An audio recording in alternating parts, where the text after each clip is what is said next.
ৰাজ্যজুৰি চলি আছে ভেজাল পনীৰৰ এক বৃহৎ ব্যৱসায়। কলকাতা দিল্লীৰ পৰা অসমলৈ দৈনিক সৰবৰাহ হৈ আছে কুইণ্টলে নিম্নমানৰ পনীৰ। 2025 চনৰ 30 নৱেম্বৰত নিউজ 18-এ চলোৱা এটা অভিযানৰ পিছত যোৰহাটত জিলা প্ৰশাসনে তৎপৰতাৰে খাদ্য সুৰক্ষা বিভাগৰ জৰিয়তে জব্দ কৰিছিল বহিৰাজ্যৰ পৰা ৰেলযোগে অনা ভেজাল পনীৰ। ৰাজ্যিক ষ্টেট পাব্লিক হেল্থ লেবৰেটৰীত কৰা পৰীক্ষাৰ ফলাফলত বাহবাৰী, ৰজা মৈদাম আৰু ৰায় বাহাদুৰ লেনৰ মুঠ 3খনকৈ পাইকাৰী প্ৰতিষ্ঠানত পনীৰ নিম্ন মানৰ বুলি প্ৰমাণিত হৈছে। আৰু যোৰহাট জিলা আয়ুক্তই পনীৰৰ প্ৰতিষ্ঠান কেইখনৰ ওপৰত যাৱতীয় ব্যৱস্থা গ্ৰহণৰ পদক্ষেপ গ্ৰহণ কৰিছে আৰু 1 কিলোগ্ৰাম পনীৰ প্ৰস্তুত কৰিবলৈ প্ৰয়োজন হয় 7 লিটাৰ গাখীৰ। অসমত 7 লিটাৰ গাখীৰ ক্ৰয় কৰিবলৈ দাম হয় লাগে প্ৰায় 350 টকাৰ পৰা 385 টকা পৰ্যন্ত। কিন্তু যোৰহাটৰ লগতে অসমৰ আন প্ৰান্তত প্ৰতি কিলোগ্ৰাম পনীৰৰ দাম মাত্ৰ 260 টকাৰ পৰা 380 টকা। প্লাষ্টিকৰ ড্ৰাম আৰু থাৰ্মকলৰ বাকচত আহে ভেজালযুক্ত এই কম দামৰ পনীৰবোৰ।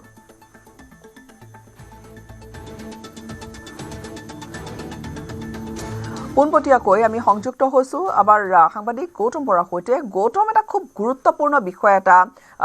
জনস্বাস্থ্যৰ প্ৰতি ভাবুকি আনিব পৰা এনেকুৱা কিছু সামগ্ৰী বুলিয়ে কম বজাৰত উলিয়াই দিয়া হৈছে আৰু কেনেকৈ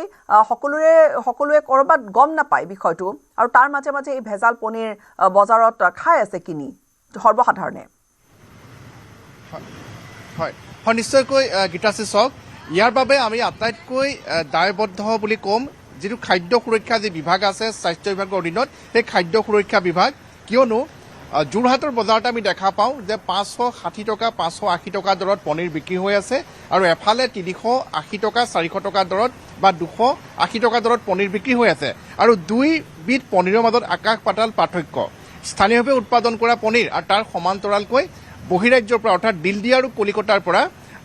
ৰেল যোগে অহা পনীৰ, আৰু সেই পনীৰবোৰ যে নিম্ন মানদণ্ডৰ। যোৰহাটৰ জিলা প্ৰশাসনে ইতিপূৰ্বে নিউজ 18 অভিযানৰ সময়ত জব্দ কৰিছিল এনে পনীৰ, আৰু সেই পনীৰবোৰ যেতিয়া পৰীক্ষা কৰা হয় তেতিয়া পোহৰলৈ আহে যে সেই পনীৰবোৰ হৈছে নিম্ন মানদণ্ডৰ, অৰ্থাৎ পনীৰত যিখিনি উপাদান থাকিব লাগে সেই উপাদানসমূহ সেই পনীৰত নাই। কিন্তু ৰাইজে কেনেকৈ গম পাব গীতাশ্ৰী? মূল কথাটো হৈছে যে এতিয়া যদি সেই 380 টকীয়া পনীৰ আনি অন্যান্য খুচুৰা বিক্ৰেতাসকলে 580 টকা বা 560 টকা দৰত বিক্ৰী কৰি থাকে, সৰ্বসাধাৰণ ৰাইজে সেয়া বুজিব নোৱাৰে যে সেয়া যে নিম্ন মানদণ্ডৰ পনীৰ হয়। তেওঁলোকে যি ভাবি পনীৰ খাইছে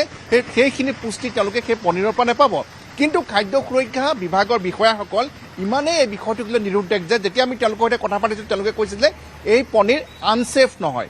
অৰ্থাৎ খালে স্বাস্থ্যৰ বিশেষ হানি নহ'ব কিন্তু নিম্ন মানদণ্ডৰ। গতিকে নিম্ন মানদণ্ডৰ আৰু আনছেফ এই দুটাৰ মাজত যিটো পাৰ্থক্য, তাৰ মাজতে তেওঁলোকে তেওঁলোকৰ ব্যৱস্থা বুলি সামৰি থৈছিলে। কিন্তু যোৰহাটৰ জিলা আয়ুক্ত জয় শিৱানী ডাঙৰীয়াৰ তৎপৰতাত ইতিমধ্যে ব্যৱস্থা গ্ৰহণ কৰিবৰ বাবে আগবাঢ়িছে আৰু প্ৰয়োজন সাপেক্ষে এনে ব্যৱসায়িক প্ৰতিষ্ঠানৰ ক্ষেত্ৰত যি আইনগত ব্যৱস্থা আছে সেয়া গ্ৰহণ কৰা হ'ব। আৰু যদি তিনিবাৰলৈ এনেধৰণৰ অপৰাধ সংঘটিত কৰে তেনেহ'লে তেনে ব্যৱসায় প্ৰতিষ্ঠানৰ লাইচেঞ্চ পৰ্যন্ত বাতিল কৰা হ'ব বুলি আমাক যোৰহাটৰ জিলা আয়ুক্তগৰাকীয়ে জানিবলৈ দিছে। সৰ্বসাধাৰণ ৰাইজ আছে প্ৰায় পনীৰ খায়, ইতিমধ্যে মাছ খাবলৈ আপোনালোকে বাদ দিছে মাছৰ অৱস্থা দেখা পোৱাৰ পিছত। এতিয়া তাৰপিছত পনীৰৰ যিটো আমি দেখা পাইছোঁ যে নিম্ন মানদণ্ডৰ পনীৰ, য'ত কলিকতা দিল্লীৰ পৰা আহি আছে, যোৰহাটৰ বজাৰ ভৰি আছে দৈনিক 2000 পৰা 2500 কেজি পৰ্যন্ত পনীৰ ৰেল যোগে যোৰহাটলৈ আহি আছে। চাওক, আচলতে বাহিৰৰ পৰা যিখিনি পনীৰ আহে, আজি যিকোনো বস্তুক লৈ আমি আচলতে সন্দেহত, এতিয়া মাছৰ কথা লৈ প্ৰসংগটো আহিলে, ইয়াৰ পিছত এতিয়া পনীৰ প্ৰসংগটো আহিছে। এতিয়া আমাৰ যিটো খাদ্য সুৰক্ষা বিভাগ বাহিৰৰ পৰা ৰেলৰ পৰা অহা বা অন্যান্য মাধ্যমেৰে যেতিয়া অসমত এই পনীৰসমূহ সোমায়, এই বজাৰত ওলোৱাৰ আগতে তেওঁলোকে ষ্টেচনতে বা অন্যান্য জেগাতে সেই বস্তুটো পৰীক্ষা কৰি ল'ব লাগে যে সেই বস্তুটো আমাৰ অসমৰ বজাৰত বিক্ৰী কৰিব পৰা উপযোগী হয় নে নহয়। যেতিয়া এই পনীৰসমূহ আহে, আজি গাঁৱে ভূঞে চবতে আজি পনীৰ এভেইলেবল। আমাৰ ইয়াতো ইমান গাখীৰ উৎপাদন নহয়, কেতিয়াবা আমি চিন্তা হয়, আমাৰ মানসিকতাই কয় কথাখিনি যে পনীৰ ইমান ক'ৰ পৰা ওলাইছে। আৰু পনীৰৰ ৰেটক লৈ এতিয়া চাব যে গীতাশ্ৰী, যে যিকেইখন পাইকাৰী প্ৰতিষ্ঠানত সেই পনীৰ বহিৰাজ্যৰ পৰা অৰ্থাৎ দিল্লী আৰু কলিকতাৰ পৰা আনি বিক্ৰী কৰা হৈছিলে, তেওঁলোকৰ তাৰ পৰা পনীৰ জব্দ কৰি ব্যৱস্থা গ্ৰহণ কৰিবলৈ যোৱা হৈছে। কিন্তু যিটো মূল উৎস অৰ্থাৎ কলকাতা আৰু দিল্লী, য'ত সেই পনীৰ উৎপাদন কৰা হয়, তাৰ ওপৰত কি কোনে ব্যৱস্থা ল'ব? আটাইতকৈ ডাঙৰ প্ৰশ্নটো হৈছে সেইটো। কেৱল যোৰহাটে নহয়, উজনি অসমৰ বিভিন্ন ঠাই, গুৱাহাটীৰ বিভিন্ন ঠাইলৈ সেই পনীৰ দৈনিক সৰবৰাহ হৈ আছে। গুৱাহাটী ৰেলৱে ষ্টেচনৰ প্লেটফৰ্মৰ তেনেধৰণে দমে দমে কাৰ্টুনে পনীৰ দৈনিক আহে ঠেলা যোগে বা অন্যান্য গাড়ী যোগে বিভিন্ন ঠাইলৈ প্ৰেৰণ কৰা হয় সেই পনীৰসমূহ কিন্তু বহিৰাজ্যৰ যিটো উৎস সেই উৎসৰ ব্যৱস্থা কোনে ল'ব গৌতম ইয়াৰ মাজতে এখন আমি ৰাজ্যৰ উদাহৰণ এটা দিবলৈ বিচাৰিছোঁ আজি মে'ৰ 1 তাৰিখ আৰু আজিৰ পৰাই সুদূৰ মহাৰাষ্ট্ৰত এটা নিয়ম প্ৰযোজ্য হৈছে বিশেষকৈ এই যিটো ফেক পনীৰ বুলি কোৱা হয় বা এয়া যিটো বেলেগ ধৰণে আচলতে সেয়া গাখীৰৰ পৰা নহয় আন কিছু সামগ্ৰী মিহলি কৰি এই পনীৰ তৈয়াৰ কৰা হয় যেনে তাত কিছু ভেজিটেবল অইল ব্যৱহাৰ কৰে বা ছয় ডেৰিভেটিভছ আচলতে তেনেকুৱা কিছু সামগ্ৰী ব্যৱহাৰ কৰি সেই পনীৰবোৰ জনোৱা হয়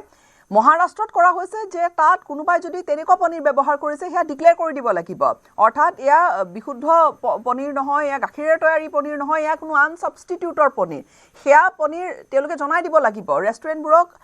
খুব কঠোৰভাৱে সেই ধৰণৰ নিয়ম বান্ধি দিয়া হৈছে তৎপৰতা চাওক কিন্তু তেনে ক্ষেত্ৰত আমি গম নাপাওঁ যে আমি কি খাই আছোঁ ক'ৰ পৰা কি ক্ৰয় কৰি আমি খাই আছোঁ এই ক্ষেত্ৰত নিশ্চিত ৰূপত তেনেকুৱা ধৰণৰ নিয়ম নীতি কিছু বান্ধি দিলে সুবিধা হ'ব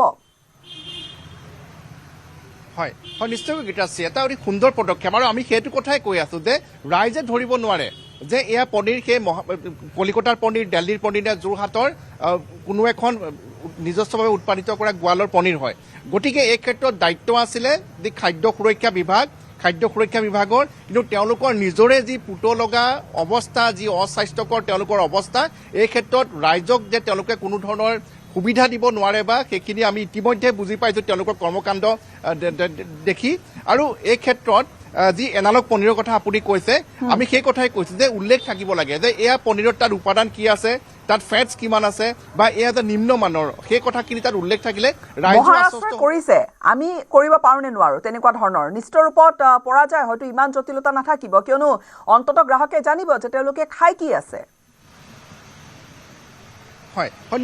নিশ্চয়কৈ কৰিব পৰা যায় কিন্তু সেই সদিচ্ছা সেইসকল বিষয়াৰ নাই আৰু নথকাৰ বাবে আমি দেখা পাইছোঁ এনেধৰণৰ ৰাইজে অতি নিম্নমানৰ পনীৰ শিশুৰ পৰা আৰম্ভ কৰি সকলোৱে খাব লগা হৈছে আৰু আমি যি তথ্য লাভ কৰিছোঁ যে VIP অনুষ্ঠানতো অৰ্থাৎ VIP যিসকল আহে চৰকাৰী যিসমূহ অনুষ্ঠান তাতো এনেধৰণৰ নিম্নমানৰ পনীৰ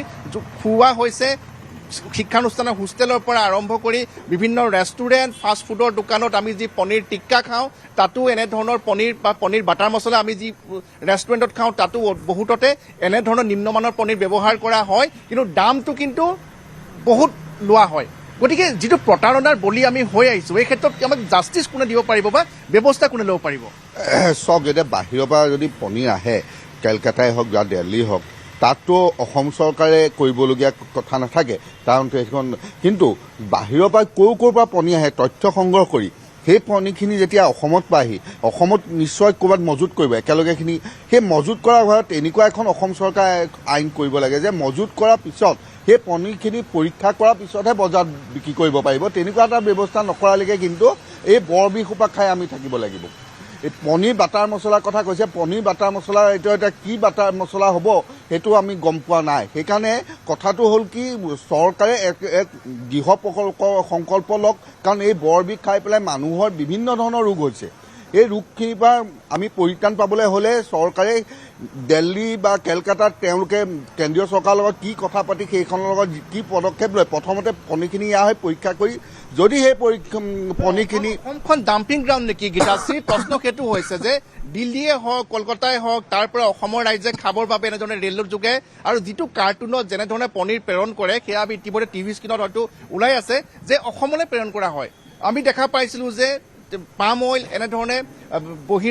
ৰাষ্ট্ৰত যিসমূহ ৰিজেক্ট কৰা হয় বিক্ৰী নিষিদ্ধ কৰা হয় সেয়া অসমলৈ পঠিয়াই দিয়া হয় ভাৰতলৈ পঠিয়াই দিয়া হয় আৰু ভাৰতৰ ভিতৰত আটাইতকৈ উৎকৃষ্ট এখন ঠাই হৈছে সেয়া হৈছে অসম সেইসমূহ সামগ্ৰী আমাক খাবলৈ দিয়া হয় আৰু তাৰ ওপৰত যিটো বিভাগে নিয়ন্ত্ৰণ ৰাখিব লাগে যিটো বিভাগে ব্যৱস্থা গ্ৰহণ কৰিব লাগে সেই বিভাগটো কিন্তু কুম্ভকৰ্ণৰ নিদাত শুই থাকে তেওঁলোকক জগাব লাগে সংবাদ মাধ্যমে জগাব লাগে বাৰম্বাৰ ফোন কৰিব লাগে সংগঠনে ফোন কৰিব লাগে তাৰ পিছতে সেই বিভাগটোৱে সাৰ পায় গতিকে এই ক্ষেত্ৰত দায়বদ্ধতা কোনে ল'ব বা জনসাধাৰণে একোৱে নাজানে গীতাশ্ৰী যে পনীৰে নহয় অন্যান্য খাদ্য সামগ্ৰীৰ ক্ষেত্ৰতো জনসাধাৰণ অজ্ঞ হয় ঠিক সেইদৰে খাদ্যৰ ভেজাল খাদ্যৰ ফলতে বিভিন্ন ৰোগৰ প্ৰাদুৰ্ভাৱ ঘটা আমি দেখিবলৈ পাইছোঁ বিভিন্ন ৰোগ বৃদ্ধি পোৱা দেখিবলৈ পাইছোঁ আৰু এই বিভাগটোৱে যি ধৰণে কাম কৰিব লাগে সেয়া আমি মুঠেই কৰিবলৈ পৰাটো দেখিবলৈ পোৱা নাই আৰু যোৰহাটৰ সেই নৱেম্বৰৰ 30 তাৰিখে 2025 চনত জব্দ কৰা পনীৰৰ যিটো ৰিপৰ্ট সেই ৰিপৰ্ট আহিবলৈ সময় লাগিলে 3.5 মাহ গতিকে আপুনি যিটো কৈছে যে পনীৰ পৰীক্ষা কৰি সেই পনীৰ গেলি যাবগৈ ৰিপৰ্ট অহালে সেইটো এটা আচৰিত কথা আচলতে যথেষ্ট বাতৰিটো যথেষ্ট স্পৰ্শকাতৰ কাৰণ এই পনীৰখিনি যদি ৰিপৰ্ট আহোঁতে তেনেকুৱা হ'ল তেতিয়াহ'লে তেওঁলোকে পৰীক্ষা কৰি পেলাই সেই পনীৰখিনিতো এটা নিৰ্দিষ্ট সময় থাকিব এক্সপাইৰী ডেট থাকিব এতিয়া কি ধৰণে চৰকাৰে কেনেকুৱা পদক্ষেপ লৈ খাদ্য সুৰক্ষাৰ যিটো বিভাগ ক্ষিপ্ৰ ৰূপত পদক্ষেপটো লয় গৌতম সেয়া লক্ষণীয় কিয়নো এই ধৰণৰ গেলা মাছৰ প্ৰসংগ এতিয়া এই ভেজাল পনীৰ বা এয়া আচলতে এনালগ পনীৰৰ কথাও মাজে মাজে ওলায় কিন্তু আচলতে গ্ৰাহকে খাই আছে কি গ্ৰাহকে গম পাব কেনেকৈ ট্ৰেন্সপাৰেন্সিৰ কথাটো আহি পৰে ক'ত আছে সেই ট্ৰেন্সপাৰেন্সি কি কৰি আছে এটা বিভাগ আছে তেওঁলোকৰ মানুহে কিমান অভিযান চলাইছে কিমান ঠাইত গৈ অভিযান চলাইছে এইবোৰ আচলতে ডাঙৰ প্ৰশ্ন এইবোৰৰ উত্তৰ হয়তো কেতিয়া ওলাব সেয়া উত্তৰটো কাৰো হাতত নাই আমি গৌতম আপোনাৰ পৰা বিদায় লৈছোঁ কিন্তু ডাঙৰ খবৰ যোৰহাটত কেনেকৈ এই পনীৰেৰে ভৰি পৰিছে জনস্বাস্থ্যৰ প্ৰতি ভাবুকি তাৰো ওপৰত ডাঙৰ কথা যে গ্ৰাহকে ক্ৰয় কৰি আছে এয়া হয়তো গাখীৰৰ পনীৰ বুলি কিন্তু সম্পূৰ্ণৰূপে সেয়া গাখীৰৰ পনীৰ নহয় কিয়নো পনীৰ উৎপাদন কৰিবলৈ 7 লিটাৰমান গাখীৰৰ প্ৰয়োজন হয় সেইখিনি 7 লিটাৰমান গাখীৰেই লাগিব 350 পৰা 385 টকা তেনে ক্ষেত্ৰত এই পনীৰ 280 টকাত বিক্ৰী কেনেকৈ কৰি আছে 260 টকাত কেনেকৈ বিক্ৰী কৰি আছে এইবোৰ প্ৰশ্ন খুব গুৰুত্বপূৰ্ণ বিষয় খাদ্য সুৰক্ষা বিভাগ এটা আছে বিভাগটোৱে কি কৰি আছে লক্ষণীয় হ'ব বা আগতে কি তেওঁৰ আগন্তুক সময়ছোৱাত তেওঁলোকে কি পদক্ষেপ ল'ব সেয়া খুবেই লক্ষণীয়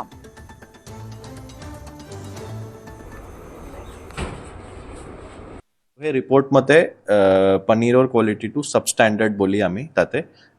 ৰিপৰ্টত আমি উল্লেখ আছে বুলি আমি গম পাইছোঁ ইমিডিয়েটলি তাৰ প্ৰচিজাৰ মতে as per food safety and standards act as per that act immediately procedure মতে ফুড ছেফটি অফিচাৰে এই গোটেই ৰিপৰ্টটো ডেজিগনেটেড অফিচাৰক পঠিয়াব লাগে বেচিকেলি এইটো ৰিজনেল অফিচাৰ নিচিনা থাকে তেওঁলোকৰ সেইটো আমাৰ ডিষ্ট্ৰিক্টৰ কাৰণে শিৱসাগৰত বহে শিৱসাগৰৰ ডেজিগনেটেড অফিচাৰৰ তাৰপিছত second week of মাৰ্চৰ পিছত as per food safety and standards act food business অপাৰেটৰসকলক 1 মাহৰ কাৰণে এটা অপৰচুনিটি দিব লাগে as a principle of natural justice তেওঁলোকক 1 মাহৰ অপৰচুনিটি দিব লাগে টু অবজেক্ট যে মোৰ ঠিক মানে লেবৰেটৰীৰ পৰা ৰিপৰ্ট ঠিক অহা নাই আপুনি আকৌ চেক কৰাব লাগে চেণ্ট্ৰেল লেবৰেটৰী পঠিয়াব লাগে what ever if they want to object তাৰ কাৰণে এটা অপৰচুনিটি 1 মাহৰ দিব লাগে তো সেইমতে 1 মাহৰ অপৰচুনিটি তেওঁলোকক দিয়া হ'ল তো সেই 1 মাহৰ পিৰিয়ডটো ছেকেণ্ড উইক অফ এপ্ৰিলত লাষ্ট উইক কমপ্লিট হৈছে এতিয়া since no one has objected এতিয়া কোনো যিমানখিনি আমাৰ ফুড বিজনেছ অপাৰেটাৰ্ছ তাতে একিউজড হিচাপে আছিলে তেওঁলোকে কোনো অবজেকশ্যন দিয়া নাই তো এতিয়া আমি কেছটো আগবঢ়িব পাৰোঁ এতিয়া ফুড ছেফটি অফিচাৰৰ মানে ৰেছপঞ্চিবিলিটি আছে ইমিডিয়েটলি সেই কেছটো ফৰৱাৰ্ড কৰিব লাগে টু দি এডজুডিকেটিং অফিচাৰ তো আমাৰ এডজুডিকেটিং অফিচাৰ ADC হেল্থ আমাৰ ডিষ্ট্ৰিক্টৰ ADC হেল্থ যোনজন আছে তেখেতৰ is designated as adjudicating officer তেখেতৰ তাত এই কেছটো ইমিডিয়েটলি এতিয়া আহি গৈছে ফুড ছেফটি অফিচাৰ জমা দিছে এতিয়া সেই এডজুডিকেটিং অফিচাৰে সেই কেছটো প্ৰচিড কৰিব কলিকতাৰ পৰা আহে কলিকতাৰ পৰা হয় আৰু আপোনালোকে কিমান দামত বিকে 380 টকা 400 টকাত বিকো 380 টকা 400 টকা হয় ইয়াৰ পৰা দোকানৰ পৰা মানুহে লৈ যায় হয় এতিয়া মানুহে এপোৱা আধা কেজি লৈ যায় ঘৰত খায় এতিয়ালৈকেতো কোনো কমপ্লেইন পোৱা নাই সেইটো মই নাজানিম নহয় এতিয়া কি আছে ভিতৰত কি সোমাই আছে সেইটো মই নাজানো আগতেও কৈছোঁ তোমাক এতিয়াও কৈছোঁ ভিতৰত কি সোমাই আছে নাজানো কিন্তু মই এটা কথাই জানো যদি বেয়া পনীৰ হ'লহেঁতেন স্কুলৰ এক্সকাৰ্ছন ল'ৰা ছোৱালীবিলাকে সেই পনীৰ কেনেকৈ পাছ হৈ খায় আৰু এবাৰ ল'